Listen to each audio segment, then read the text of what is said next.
নমস্কাৰ সকলোকে স্বাগতম জনাইছো নিমাত ষ্টাডি পইণ্ট চেনেলটোলৈ।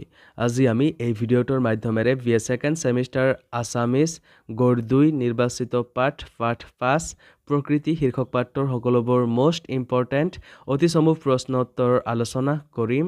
আজিৰ এই ভিডিঅ'টোত আমি যিবোৰ প্ৰশ্ন উত্তৰ আলোচনা কৰিম এইবোৰ প্ৰশ্ন উত্তৰ তোমালোকৰ এক্সামত প্ৰায় আহি থাকে। সো ভিডিঅ'টো প্লিজ শেষলৈকে চাবা। যদি তুমি এতিয়ালৈকে এই চেনেলটো সাবস্ক্ৰাইব কৰা নাই তেন্তে প্লিজ চেনেলটো সাবস্ক্ৰাইব কৰি দিবা আৰু এইটো ভিডিঅ' তোমালোকৰ বন্ধু বান্ধৱী অথবা এছামিছৰ হোৱাটছআপ গ্ৰুপত শ্বেয়াৰ কৰি দিবা। মৰমৰ ছাত্ৰ ছাত্ৰীসকল, এইটো ভিডিঅ'ৰ ডেছক্ৰিপশ্যনত BA সেকেণ্ড সেমিষ্টাৰ আছামিছৰ সকলো ইউনিটৰ ভিডিঅ'ৰ প্লেলিষ্টৰ লিংক দিয়া আছে। তাত ক্লিক কৰি তোমালোকে সকলো ইউনিটৰ ভিডিঅ'বোৰ চাই ল'বা। সব বলা তেন্তে বেছি পলম নকৰি আজিৰ ভিডিঅ'টো আমি আৰম্ভ কৰোঁ। অতি চমু প্ৰশ্ন উত্তৰ। 1 নম্বৰ প্ৰশ্ন, অসমীয়া সাহিত্যৰ ত্ৰিমূৰ্তি বুলি কাক কাক কোৱা হয়? উত্তৰ, অসমীয়া সাহিত্যৰ ত্ৰিমূৰ্তি বুলি লক্ষ্মীনাথ বেজবৰুৱা, চন্দ্ৰকুমাৰ আগৰৱালা আৰু হেমচন্দ্ৰ গোস্বামীক কোৱা হয়।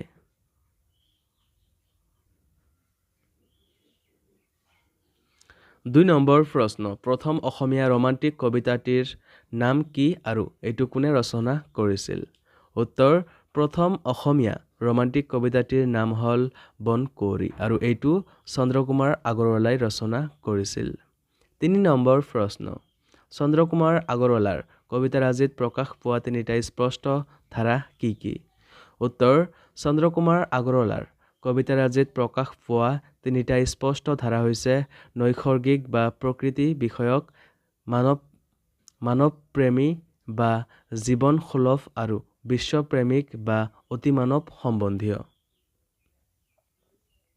4 নম্বৰ প্ৰশ্ন, অসমীয়া ৰোমান্টিক সাহিত্যৰ প্ৰধান হোতা কোন?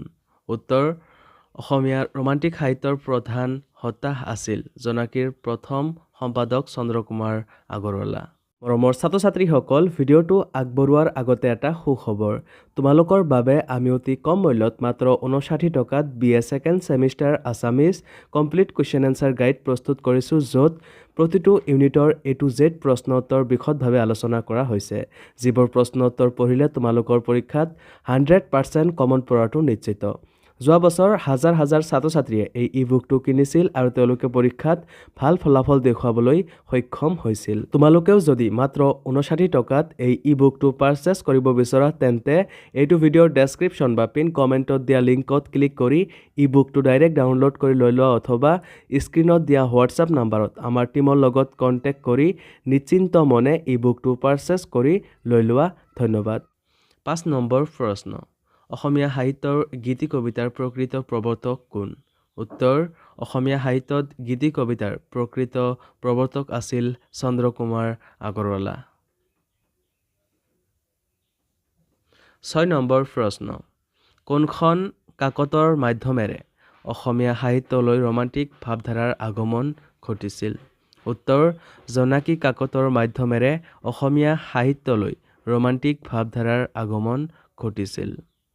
7 নম্বৰ প্ৰশ্ন, কোনে প্ৰতিমাখন সৰু কিন্তু নিভাঁজ খনৰ বুলি চন্দ্ৰকুমাৰ আগৰৱালাৰ প্ৰতিমাখনৰ বিষয়ে কৈছে? উত্তৰ, লক্ষ্মীনাথ বেজবৰুৱাই প্ৰতিমাখন সৰু কিন্তু নিভাঁজ খনৰ বুলি চন্দ্ৰকুমাৰ আগৰৱালাৰ প্ৰতিমাখনৰ বিষয়ে কৈছে।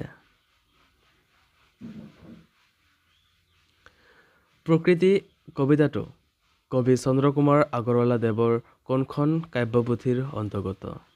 উত্তৰ, প্ৰকৃতি কবিতাটো কবি চন্দ্ৰকুমাৰ আগৰৱালা দেৱৰ প্ৰতিমা কাব্যপুথিৰ অন্তৰ্গত। 9 নম্বৰ প্ৰশ্ন, চন্দ্ৰকুমাৰ আগৰৱালা কি ৰূপে খ্যাত? উত্তৰ, চন্দ্ৰকুমাৰ আগৰৱালা প্ৰতিমাৰ খনিকৰ ৰূপে খ্যাত।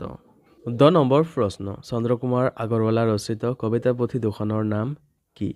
উত্তৰ, চন্দ্ৰকুমাৰ আগৰৱালা ৰচিত কবিতা পুথি দুখনৰ নাম প্ৰতিমা আৰু বিন বৰাগী।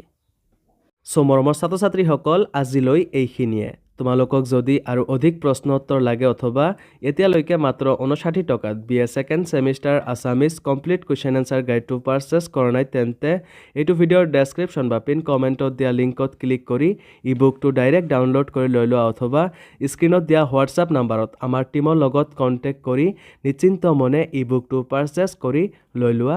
ধন্যবাদ।